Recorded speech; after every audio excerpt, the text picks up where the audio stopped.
Bonjour à toutes et à tous et bienvenue dans ce tout nouveau format de vidéo. Comme j'adore le dire, quand je ne suis pas à l'écurie, je suis devant l'ordi. Parce que si je suis une monitrice et une cavalière passionnée de chevaux forcément, je suis aussi une geek et une gameuse dans l'âme. Du coup, j'ai eu l'idée de combiner ces deux passions et de vous proposer un format où je parlerai des chevaux dans la pop culture, donc jeux vidéo, films, séries, etc.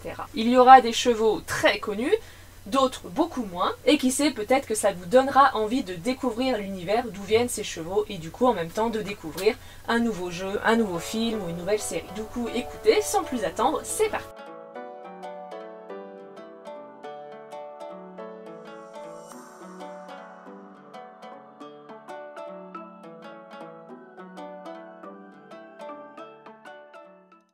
Quand j'ai songé à ce format de vidéo, le premier cheval qui m'est venu à l'esprit c'est Epona, la fidèle jument de Link dans les jeux Zelda. Je ne suis pas particulièrement fan de ces jeux, en fait je n'en ai joué à quasiment aucun.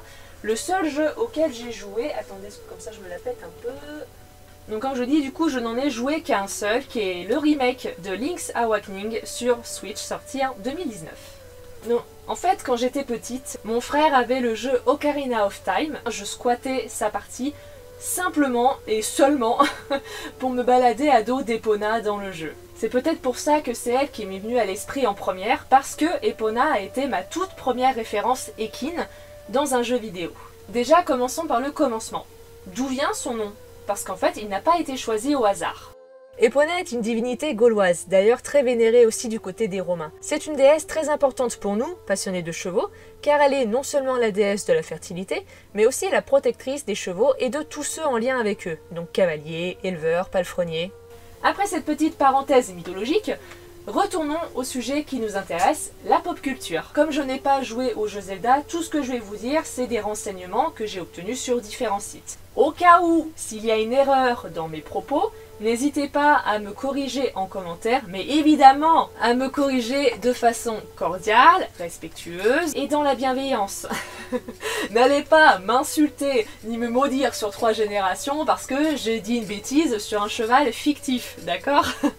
Donc Epona fait sa toute première apparition dans le jeu dont je vous ai parlé plus tôt, Ocarina of Time, sorti en 1998 sur Nintendo 64. Elle n'est au départ qu'une pouliche vivant tranquillement dans son ranch. Notre héros, Link, rencontre la fille du propriétaire d'un ranch qui lui apprend le chant d'Epona, un chant ô combien connu et vénéré par la communauté gamer aujourd'hui.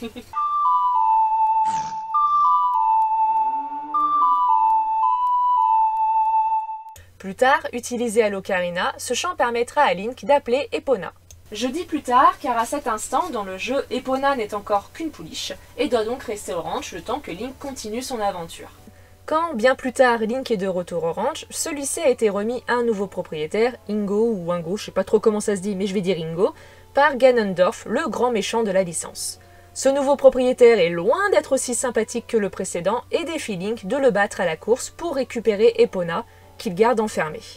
Link gagne la course, il peut donc, comme convenu, repartir avec Epona. Mais notre Ingo est plutôt mauvais perdant et va demander sa revanche avec une nouvelle course, qu'il perdra à nouveau. Et malgré ces 2 défaites, hors de question pour Ingo de laisser Link repartir avec Epona, et il les enferme tous les deux dans le ranch. Mais c'est sans compter sur le talent de notre Epona qui, chevauché par Link, va sauter la barrière pour s'enfuir. Et c'est comme ça que commence l'aventure avec Epona. Après, calmons-nous, Epona ne peut être utilisée que simplement comme moyen de transport, histoire d'avancer un petit peu plus vite dans la map, et elle ne peut être appelée que dans des zones prédéfinies. Le prochain jeu où Epona apparaît est dans Majora's Mask, sorti en 2000, toujours sur Nintendo 64. Alors je vous préviens tout de suite, pour ceux qui ne connaissent pas trop l'univers Zelda, il n'y a pas vraiment de chronologie dans les jeux. Donc ne cherchez pas la logique à ce niveau-là, il n'y en a pas. Dans Majora's Mask, Epona n'est pas encore adulte à ce moment-là, et elle est volée dès le début du jeu par un méchant nommé Skull Kid. Ce n'est que plus tard que Link la retrouvera dans un ranch, dans lequel Link va faire la connaissance d'une jeune fille nommée Romani. Cette dernière apprend à Link l'existence d'un petit problème auquel le ranch est confronté. Tous les ans, à la même période, leurs vaches se font voler par des extraterrestres. Romani réclame donc votre aide pour empêcher ça, Link va accepter de l'aider et en échange, Romani va le laisser monter temporairement Epona le temps d'un mini-jeu. À la fin de ce mini-jeu, Romani acceptera qu'Epona reparte avec Link et apprendra à ce dernier notre fameux chant d'Epona. Dans ce jeu, Epona gardera son rôle de compagnon et de monture, mais elle aura un rôle assez important car sa présence sera particulièrement nécessaire pour traverser des zones précises du jeu. Le prochain et dernier jeu dans lequel Epona apparaîtra de façon officielle et importante est Twilight Princess, sorti en 2006 sur GameCube. Je vous la montrerai bien pour me la péter aussi, mais elle est juste derrière moi, ça va être trop chiant de la sortir. Dans ce jeu, visiblement, la Epona, elle en avait ras-le-bol de servir uniquement de taxi, parce que sa présence est devenue essentielle, notamment dans les combats. Car désormais, Link peut la chevaucher tout en donnant des coups d'épée. Et croyez-moi, c'est une nouvelle fonctionnalité non négligeable. Twilight Princess donne donc plus d'importance à Epona au niveau de son utilisation, mais aussi au niveau de l'histoire. Epona appartient déjà à Link au début du jeu, et vous commencez même l'aventure avec elle. Le lendemain d'une mésaventure, alors que Link se prépare pour un nouveau voyage, Epona est introuvable. Mais pas de panique, Link la retrouvera assez rapidement auprès d'encore une fois une jeune fille, cette fois nommée Iria, qui affectionne tout particulièrement Epona et qui s'occupe d'ailleurs de soigner la blessure qu'elle semble s'être fait la veille. C'est à ce moment-là que le trio est attaqué, et à partir de là, nul ne sait ce qu'est devenu Epona. Link la retrouvera bien plus tard dans le village Cocorico, où elle arrivera plein cul galop parce qu'elle a une créature accrochée au dos. Link finit par calmer Epona après quelques manipulations, et tous deux reprendront donc leur aventure ensemble. Dans les jeux les plus récents, Breath of the Wild et Tears of the Kingdom, sortis respectivement en 2017 et elle a tout fraîchement en 2023 sur Switch, vous pouvez capturer et dompter des chevaux sauvages. Le seul moyen d'avoir Epona dans le jeu est d'utiliser un amiibo. Un amiibo, c'est un petit accessoire ressemblant à une figurine qui permet de pouvoir interagir avec le personnage que représente votre amiibo dans votre jeu, à condition évidemment que le jeu et l'amiibo soient compatibles.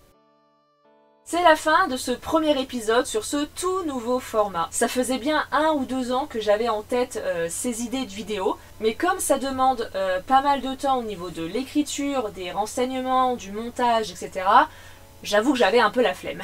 Mais je suis franchement super contente d'avoir enfin sauté le pas et j'espère que ça vous a plu. Même si j'ai déjà ma petite liste des chevaux dont j'aimerais parler, n'hésitez pas à vous me dire si vous en avez un ou plusieurs en tête dont vous voudriez que je parle en vidéo. Évidemment, la seule condition est que ce soit un cheval issu de jeux vidéo, de séries, de films. Voilà, vous aurez compris le topo. En attendant, je vous dis à bientôt pour la prochaine vidéo.